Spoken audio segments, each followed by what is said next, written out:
Buzz Lightyear hurtles to the rescue. His ongoing mission to protect the universe from the dark forces of evil. These are the adventures of Buzz Lightyear of Star.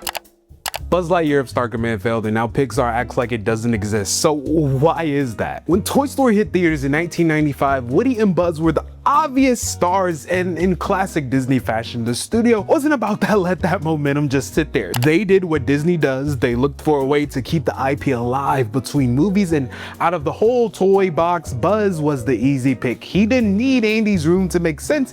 He had his own fantasy already built in. A space ranger who thinks he's real, chasing a signal from somewhere called Star Command. I mean, he had video games, a cartoon built entirely around that fantasy, eventually even his own origin movie, one that quietly rewrote the rules, so the toy wasn't just a toy anymore. He was based on a real guy in a real world before this even started. And somewhere in this whole experiment is a show most people don't even remember. One Disney spent 25 years quietly hoping that you kind of forget, just like Cory in the House, which still isn't on Disney Plus. The show I'm talking about is Buzz Lightyear of Star Command, an animated show released in 2000 that essentially builds on the universe that the Lightyear toy from the movies believes he's a part of. Let me know in the comments if you actually remember the show. It has an interesting set of characters, and in my opinion, this really fun animation style that reminds me of like true classic Saturday morning cartoons. You just want to get your cereal and pancakes out. It feels like the show Andy himself grew up watching, the one that made him want to buy the Buzz Lightyear toy in the first place. And funny enough, I had one of the original Lightyear toys too. I think I still have it somewhere. So I'm kind of like Andy myself. So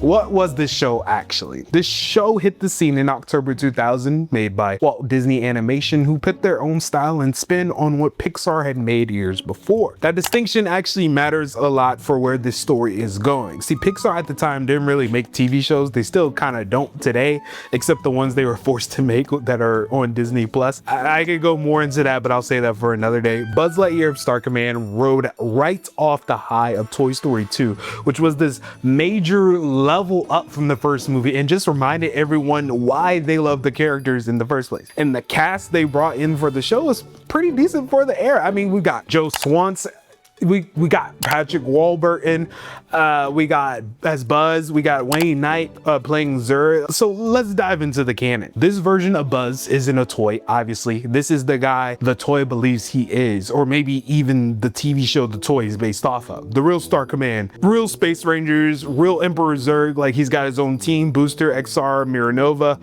like they're actually out here stopping threats in the galaxy. It's a fun space opera. Booster is this big and sweaty, he's not the sharpest laser in the arsenal, but he's loyal to a fault. We've got XR, a robot ranger who's basically the comic relief of the show, much needed. Think of him like Roger in American Dad, constantly getting his body parts knocked off mid-mission, but still going through with things. Miranova, an alien princess who ditched her royal life to become a space ranger, and she can phase through solid matter, which honestly could have made her way overpowerful than the writers let her be in the actual show. And of course, there's Zurg. He's got an actual history with Buzz, and by the time you dig into the lore, there's a twist about their connection that's more ambitious than you expect from a show selling toys on the side. So the story leans hard into real space opera stuff, invasions, planet hopping missions, a whole galactic alliance called the Galactic Alliance that Star Command answers to. It's not just Buzz says his catchphrase and beats up robots. Like there's actual mythology and stakes here. On paper, the show's a great pitch. I mean, you get to play in the fantasy without any of the but he's just a toy baggage weighing it down.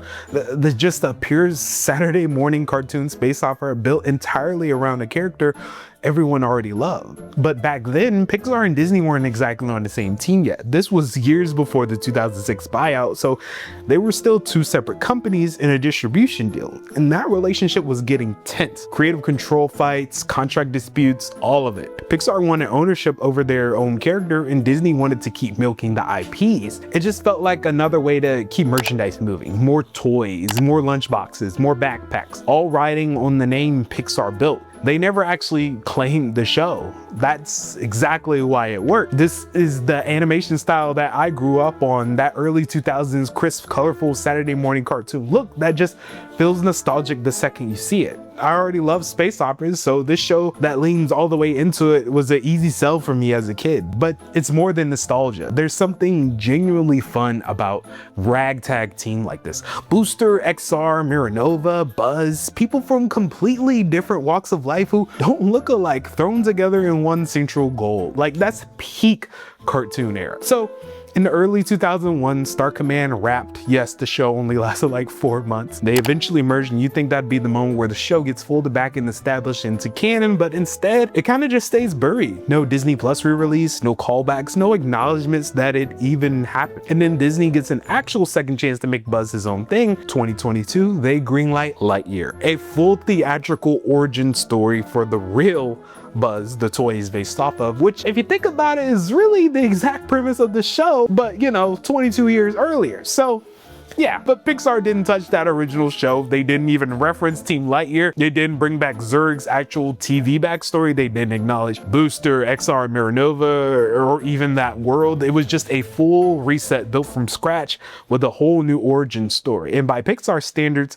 it kind of flopped. Lightyear pulled in about $226 million worldwide against a $200 million budget. Now, I will note this was during the pandemic, but at the same time, Toy Story 4 just hit $1 billion recently. Regardless of how this movie did, it's very obvious Disney and Pixar are on different pages when it comes to what to do with Buzz Lightyear. Let's actually put these two versions of Buzz Lightyear side by side and kind of look at them. Both the show and Buzz Lightyear knew that they'd have to deal with Zurg, so you can't do Buzz Lightyear's story without him, but they went completely different directions. The show actually sets up the exact same twist as Toy Story 2 teased, Zurg claiming to be Buzz's father, straight out like Star Wars stuff, but then he kind of backs away from it. In the Stranger Invasion episode, it's revealed that Zurg was actually lying the whole time, so it's kind of a weird fake out. Lightyear, the Pixar movie, does the opposite. Zurg isn't Buzz's father, he is Buzz, an older, bitter version of himself from an alternate timeline, someone who got stranded testing hyperspeed missions and many decades ago and just never came back. Well, he came back, but he turned into a different person.